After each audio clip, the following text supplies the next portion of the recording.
After my dad's funeral, my brother-in-law took over of my dad's company and $500 million, arrogantly stating, "From today onward, this company is mine, and all you get is your dad's old truck." However, when I started the truck's engine, the navigation system suddenly activated, guiding me to a location preset by my dad. I was surprised when I arrived, because a big surprise was waiting for me. I was standing in front of my father's grave, who had been the CEO of a big company. And after he passed away, my brother-in-law Patrick took over. He inherited the company and a whopping $500 million while I got an old mini truck. Patrick, flaunting his good fortune, mockingly said, "I've got the company and the entire estate in my grasp. That mini truck suits you." But to me, that mini truck was more than just a vehicle. I looked at it thoughtfully, and when I started the engine, I noticed a destination already set on the navigation system. "What's this?" I wondered. With a firm yet gentle grip, I began to drive. "Hello everyone, my name is Frank, and I'm a 45-year-old. Now, I am standing before a large coffin where my father rests peacefully. My relationship with my father had always been complicated. He built a construction company from scratch, but I chose a different path. Right after university, I left home to become a teacher, fulfilling a childhood dream. This decision led to many heated arguments, and for a long time we barely spoke. Despite our disagreements, I never hated my father. I had my own dreams to follow and I couldn't give them up to run the family business, even though I felt a strong duty as the eldest son. Guilt weighed on me for not meeting my father's expectations. This guilt kept me from visiting my parents' home. My mother relied on my sister Sophia to update my father about my life. Sophia and her husband would often send expensive gifts or arrange trips for my father's birthday or their anniversary, pretending they were from me. Each time, Sophia would encourage me, saying, "I wish you and Dad could talk directly. He's just trying to be strong. Deep down, he must be feeling lonely." I often thought about Sophia's words and would just shake my head, but one day I got the sad news that my father had cancer. When I heard this, I quickly quit my job and went back to where my family lived. I realized that what really mattered was life itself, and the past arguments with my father seemed so small. I decided to move back to my hometown, teach at a local school, and take care of my sick father. At first my father was shocked to see me return, but he eventually accepted it quietly. I didn't say much either. I just stayed by his side and took care of him, helping him whenever he needed it. He would thank me softly, and those words brought me some peace. Sadly, my father's fight with his illness ended. The last chapter of his life closed quietly with me, Sophia, and our mother by his side. We couldn't know what he was thinking in his last moments, but we hoped his soul was at peace. Even though we expected it, losing him deeply affected us all. My mother, Sophia, and even my young nephew Randy were all very sad and cried. The only one who didn't show any emotion was my brother-in-law Patrick. During the funeral preparations, he coldly asked, "Did he finally die?" Hearing that, I was proud of myself for staying calm and not reacting angrily to Patrick.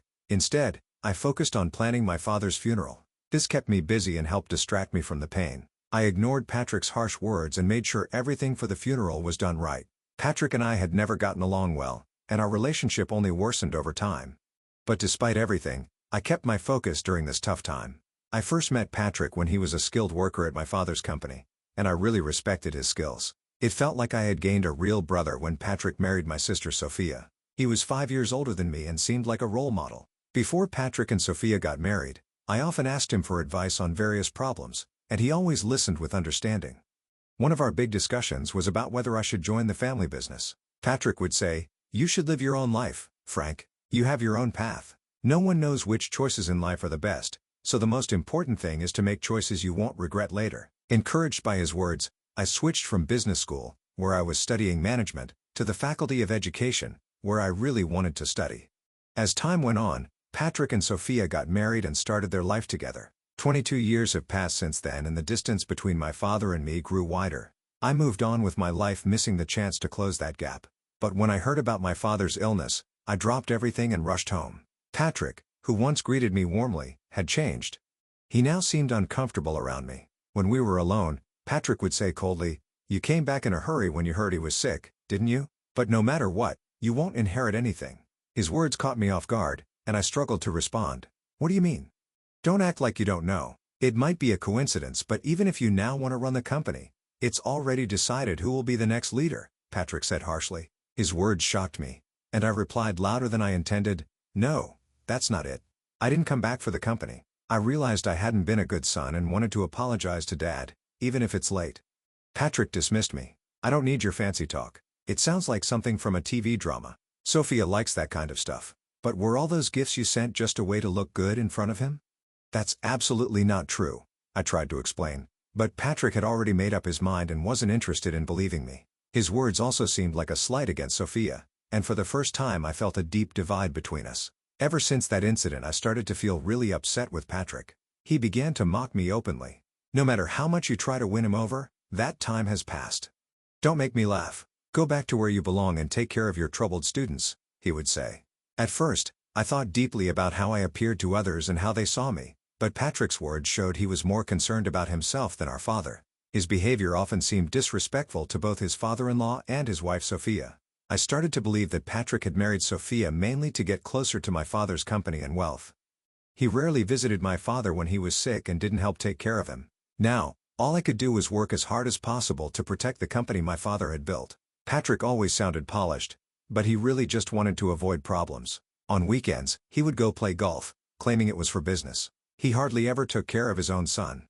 He said he wanted his son to learn many skills to eventually take over the business, but he left all the driving and housework to Sophia. When Sophia showed a bit of unhappiness about this, Patrick would passionately take her hand and say, "I'm giving my all for his sake. Now is the time to produce results by any means necessary. Let's overcome this trial together." Sophia found it hard to stand up to him and usually just nodded, even though she seemed reluctant. Patrick was good at acting like the perfect husband in front of Sophia, so it's no surprise she believed him. He shed his true self to me, probably because he thought I was like him. I eventually got used to Patrick's mocking, and it didn't bother me as much. However, when our beloved father passed away, I was heartbroken. I felt a deep sadness and emptiness. Although Patrick seemed upset about our father's worsening health, I couldn't shake the feeling that he had been waiting for this moment. This thought made me very sad and angry. After our father died, Patrick inherited most of our father's large fortune. Even though he was just a son-in-law, he had the same rights to the inheritance as Sophia and me, according to my father's will. He got most of the shares of the company and a lot of wealth. This unexpected turn of events left me speechless. Even though I was my father's biological child, I had thought the inheritance would be split fairly among the three of us. But instead, Patrick got almost everything. All I received was an old mini truck that my father once loved. In public, Patrick seemed surprised, but alone with me, he laughed and said, "You came all the way from the city to this small town, took care of Dad day and night, and all you get is this little truck. What an ironic end. Now the company is mine, and you're left with just this mini truck as your inheritance. It's like a comedy." As he left the room with a smirk, I felt empty inside, holding the mini truck keys tightly. The cold metal made me face the harsh reality, but my family tried to cheer me up. "Keep your head up. Dad had his reasons. He didn't mean to upset you. That truck was something Dad always loved. It was his favorite vehicle. He surely cared about you." Despite their kind words, I was too hurt to respond. I knew that what you inherit doesn't measure a father's love, but the fact that Patrick, who seemed to be waiting for my father to die, got almost everything was deeply insulting. It wasn't about the money, it was the pain of seeing my father's hard work go to such a man. I felt powerless to change the situation. Clutching the truck key, I decided to take care of the mini truck, the only thing my father left me. It seemed to hold a deeper meaning. I hoped that cleaning the truck might help me sort out my feelings. I carefully washed the truck with a hose and then sat in the driver's seat where my father used to sit. Starting the engine, I noticed something unusual on the navigation system. It was displaying a single thick blue route instead of just showing my location. That's odd. Why is there a destination set on the navigation system? I wondered. This usually only happens when a specific route is being followed. When I checked the destination on the screen, it showed only coordinates, not a specific place. It would take about an hour to drive. Wanting to go for a drive in the mini truck, I didn't think too much about it. I put the truck in first gear and left the house. An hour later, during a pleasant drive, I arrived at what seemed like a home. It was a surprise. In front of me was a small, modest house, quite different from the larger homes in my hometown. It felt warm and inviting. The area was quiet, and I couldn't see or hear anyone else around. I got out of the truck and stood in front of the house, feeling a bit confused. There were no signs to indicate what this place was, but it seemed the navigation system had brought me here for a reason. With some hesitation, I rang the doorbell. As the door slowly opened, the person I saw was the last one I expected, my mom. "I've been waiting, Frank. Come in, dear," she said. "Why are you here, Mom? And how come this place was set in Dad's navigation system?" I asked. "I will explain everything. But first, come inside and relax," she replied. Following her inside, I found the interior simple yet cozy with just the essentials. My mom made some tea and started to explain in a calm voice, "Actually, this was your father's secret hideout." "A hideout?" I've never heard about Dad having a place like this, I said, surprised. She explained, this place is our secret spot. We came here when we needed our own space or when we wanted some peace and quiet. If we ever had a small argument, our rule was to come here to cool off. You didn't know about it, did you? I was stunned, deep in thought. I had no idea such a family rule existed. She continued, and this is something your father wanted you to have. Saying this, she handed me a brown envelope. It was slightly bulging as if something important was packed inside. I decided to read the letter addressed to me. Frank, I have caused you a lot of trouble and made you endure unbearable hardships over the years. I am truly sorry from the bottom of my heart. The letter was filled with my father's reflections on his past mistakes and his deep gratitude towards me. He wrote, your mother often tells me that it was your choice to leave home, and a son has the right to choose his own path in life. We are both stubborn, but when you came back after I fell ill, it was a wonderful surprise for me. Although I couldn't express it well because I'm not good at showing my feelings, I am deeply grateful to you for supporting and taking care of the family. This was the first time I heard such heartfelt words from my father, and it made me very emotional. The letter also mentioned Patrick. To tell the truth, my distress towards Patrick grew over time. He's good with words and makes people feel comfortable, but I could see his true nature. I suspected his sneaky behavior around the house was his way of trying to claim ownership. I was too tired from work and taking care of you all to notice his cunning actions. But now, knowing Patrick as I do, I believe these suspicions were correct, the letter continued. I have no intention of giving the company to you, but if something unexpected happens, I have left a significant amount of money with your mother. This is to ensure that you and Sophia will not be in need. Please accept it. After finishing the letter, I looked up at my mother. She said nothing but looked at the brown envelope. I reached for it and checked its contents, confirming everything was in my mother's name. She began to speak firmly. If I transfer the accounts to you and Sophia's names, it would be considered a gift under tax laws. If it's mentioned in the will, Patrick might try to take it. Your father gave this money to me secretly while he was still alive to avoid Patrick's interference. Now, I want to give it to you and Sophia as a living gift. She explained this to me, but I was still trying to understand the full impact. The amount written in the account book she showed me was huge, unlike anything I could have imagined. I had never seen so much money before. It meant a lot to me that my dad had left this for me. Not because of the amount, but because it showed he really cared about me, not just Patrick, who was seen as his successor.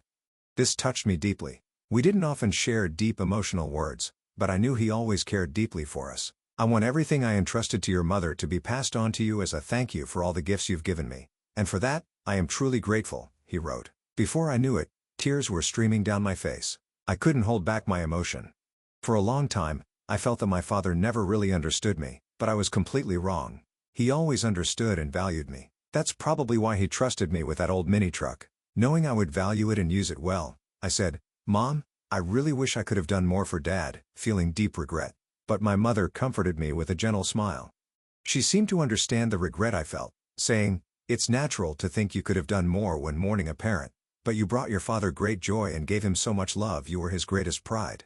Hearing her words made me cry again, but they also inspired me to make a firm decision. I wouldn't let the company my father built fall into the hands of someone like Patrick, who had wished for his death. I decided to quietly resist and make a careful plan without letting Patrick know I had acquired a significant fortune. The first step was to contact the corporate executives my father had trusted, to build a foundation for their support. They agreed to help, supporting my desire to carry on my father's legacy. Their reactions made it clear that my father had never spoken poorly of me. Meanwhile, my mother and sister acted soothingly during the will reading, keeping Patrick's attention off me. They continued to act the same way in front of Patrick, which made him think he had succeeded, and he looked down on me with arrogance. Hey, do you, abandoned by your father and left a poor man, still intend to stay in this house? He taunted. I'm the new president now. Admit your defeat and go back home. Patrick would say these words dismissively, waving his hand as if he were shooing away a small fly. Since becoming CEO, Patrick's arrogant attitude created a tense atmosphere in the company. Despite his high position, he ignored his duties and became rude to his staff. This caused many problems, and many skilled employees left unhappy with his leadership. Patrick didn't question his approach and remained overly confident. Those who can't grasp my superior vision might as well quit immediately, he would say in public, making decisions without listening to anyone else. As problems in the company increased, Patrick enjoyed spending money and living lavishly while his passion for the business seemed to disappear. When I first met him, he seemed like a great person, skilled, and even my dad liked him. How had he changed so much? My mother cried every night, hiding her tears from the children. I couldn't just watch the company fall apart. I was quietly planning my next move. The day came when I acted.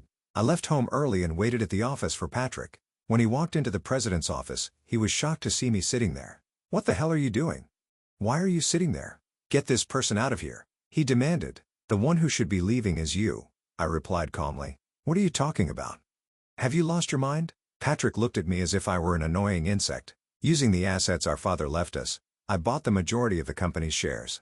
An extraordinary general meeting of shareholders was held, and you were officially removed as President Patrick. I'm sorry to say, but you are no longer the president of this company."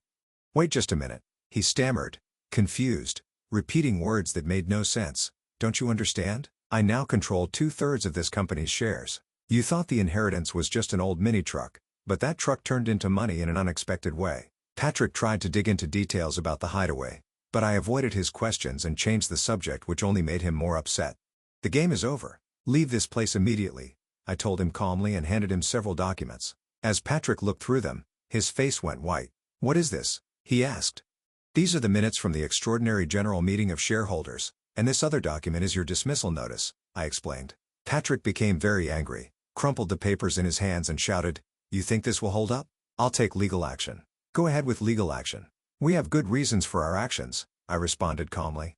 "What reasons? You've just been after the old man's wealth and this company from the start. It's nothing but jealousy," Patrick accused. "Let me ask you directly, Patrick.